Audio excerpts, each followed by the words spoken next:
ঝগড়া বিবাদ করা। হাদিস নাম্বার 46 বুখারী। হযরত জুবায়েদ রাদিয়াল্লাহু তাআলা আনহু থেকে বর্ণিত, তিনি বললেন, আমি আবু ওয়াইলকে মুরজিয়া সম্পর্কে জিজ্ঞাসা করলাম। তিনি উত্তর দিলেন, আব্দুল্লাহ ইবনে মাসউদ রাদিয়াল্লাহু তাআলা আনহু আমার নিকট বর্ণনা করেছেন যে নবী করিম সাল্লাল্লাহু আলাইহি সাল্লাম বলেন, মুসলমানকে গালি দেওয়া কবিরা গুনাহ আর তার সাথে মারপিট করা কুফরি। বুখারী। হাদিস নাম্বার 47। হযরত আনাস রাদিয়াল্লাহু তাআলা আনহু বলেন, উবাদা ইবনে সামেদ আমাকে জানালেন যে একবার রাসূলুল্লাহ সাল্লাল্লাহু আলাইহি সাল্লাম শবে কদর সম্পর্কে খবর দেওয়ার জন্য বের হলেন। তখন দুজন মুসলমান পরস্পর ঝগড়া করছিল। এতে তিনি বললেন, আমি তোমাদেরকে শবে কদর সম্পর্কে সংবাদ দেওয়ার জন্য বের হয়েছিলাম, কিন্তু অমুক অমুক ঝগড়া করলো, এ কারণে এর জ্ঞান উঠিয়ে নেওয়া হলো। তবে এতে তোমাদের জন্য ভালোই হবে বলে আশা করা যায়। তোমরা এটাকে রমজানের 27, 29 ও 25 তারিখে অনুসন্ধান করো। জিবরাইল আলাইহিস সালামের মাধ্যমে ঈমানি ইসলাম ও ইহসান শিক্ষা। হাদিস নাম্বার 48 বুখারী। হযরত আবু হুরায়রা রাদিয়াল্লাহু তাআলা আনহু বর্ণনা করেন, একদিন রাসূলুল্লাহ সাল্লাল্লাহু আলাইহি সাল্লাম সাথীদের নিয়ে বসেছিলেন। এমন সময় এক ব্যক্তি এসে তাকে জিজ্ঞাসা করল, ঈমান কি? তিনি উত্তর দিলেন, ঈমান হলো তুমি বিশ্বাস রাখবে আল্লাহর প্রতি, তার ফেরেশতাদের প্রতি, কিয়ামতের দিন তার সাথে সাক্ষাতের প্রতি এবং তার রসুলদের প্রতি, আরও বিশ্বাস রাখবে পুনরুত্থানের প্রতি। সে আবার প্রশ্ন করল, ইসলাম কি? তিনি উত্তর দিলেন, ইসলাম হলো তুমি আল্লাহর ইবাদত করবে, তার সাথে কাউকে শরিক করবে না, নামাজ পড়বে, ফজর জাকাত আদায় করবে এবং রমজানের রোজা রাখবে। এই ব্যক্তি আবার জিজ্ঞেস করল, ইহসান কি? তিনি উত্তর দিলেন, তুমি এমনভাবে আল্লাহর ইবাদত করবে যেন তুমি তাকে দেখছো, আর যদি তুমি তাকে দেখতে না পাও তবে তিনি তোমাকে দেখছেন। এই ব্যক্তি জিজ্ঞাসা করল, কিয়ামত কবে?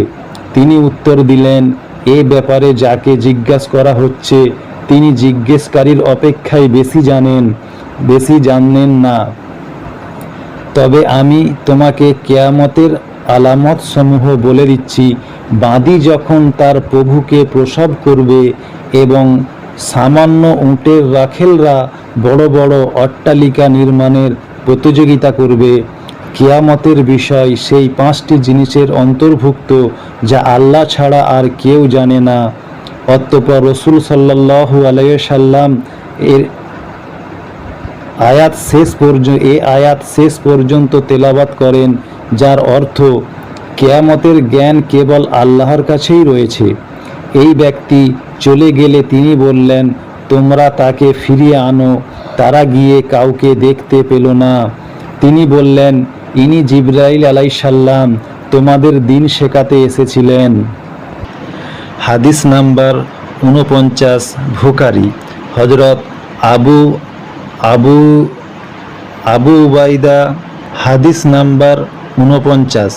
হযরত উবাইদুল্লাহ রাদিয়াল্লাহু তাআলা আনহু থেকে বর্ণিত, আব্দুল্লাহ ইবনে আব্বাস তাকে আবু সুফিয়ান ইবনে হারিস বারাত দিয়ে বললেন, বাদশাহ হিরাকাল আবু সুফিয়ানকে বললেন, আমি তোমাকে জিজ্ঞাসা করলাম তারা সংখ্যায় কি কমেছে?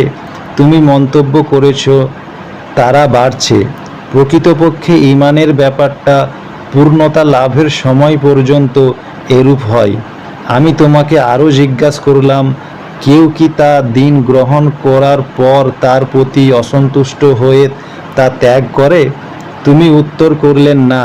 প্রকৃতপক্ষে ঈমানের দীপ্তি ও সজীবতা অন্তরের সাথে মিশে গেলে এরূপ হয়, তার প্রতি কেউ অসন্তুষ্ট হয় না।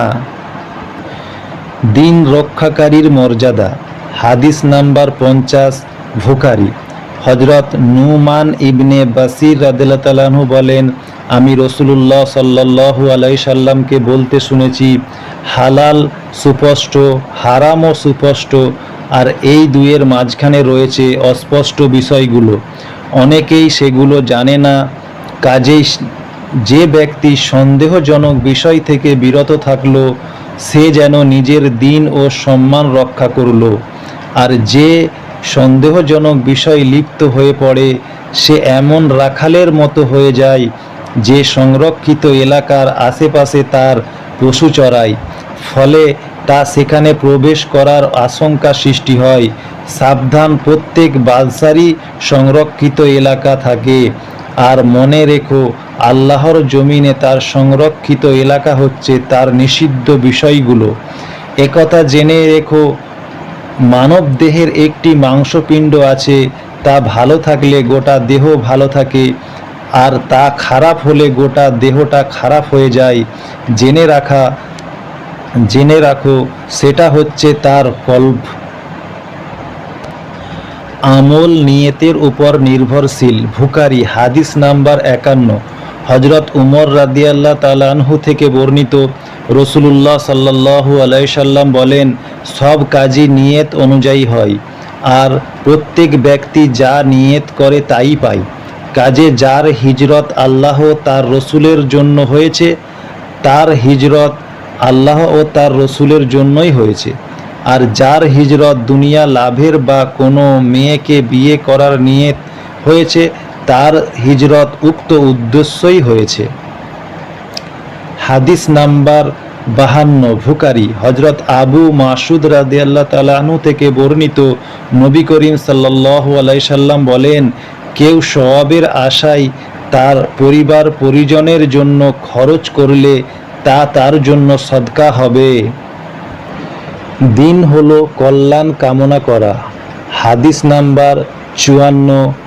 বুখারী হযরত জারির ইবনে আব্দুল্লাহ আল বাজালি রাদিয়াল্লাহু তাআলা আনহু থেকে বলেছেন, আমি রাসূলুল্লাহ এর কাছে রীতিমতো নামাজ পড়ার, যাকাত দেওয়া এবং প্রত্যেক মুসলমানের কল্যাণ কামনা করার শপথ করেছি। হাদিস নাম্বার 55। বুখারী হযরত জিয়াদ ইবনে আলকামা রাদিয়াল্লাহু তাআলা আনহু বলেন, মুগিরা ইবনে সুবার মৃত্যুর দিনে জারির ইবনে আব্দুল্লাহকে দাঁড়িয়ে বলতে শুনেছি, তিনি আল্লাহর প্রশংসা ও সন্তুষ্টির পর বললেন, আল্লাহকে ভয় করো, তোমাদের অবশ্যই কর্তব্য, তিনি এক ও একক, তার কোনো শরিক নেই। তোমাদের উচিত মৃত্যু আমিরের বদলে অন্য আমির আসা পর্যন্ত শান্ত ও নিশ্চিত থাকা। সে আমির এখনই আসবেন। তারপর তিনি বলেন, তোমরা তোমাদের আমিরের জন্য আল্লাহর নিকট ক্ষমা প্রার্থনা করো, কেননা তিনি ক্ষমা পছন্দ করেন।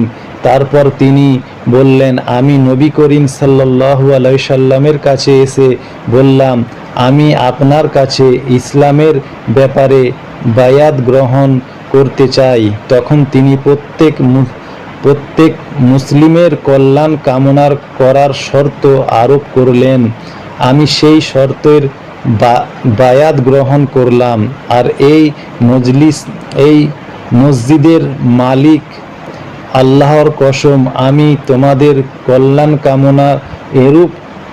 জারির আল্লাহর নিকট ক্ষমা প্রার্থনা করলেন এবং মিম্বার থেকে নেমে গেলেন।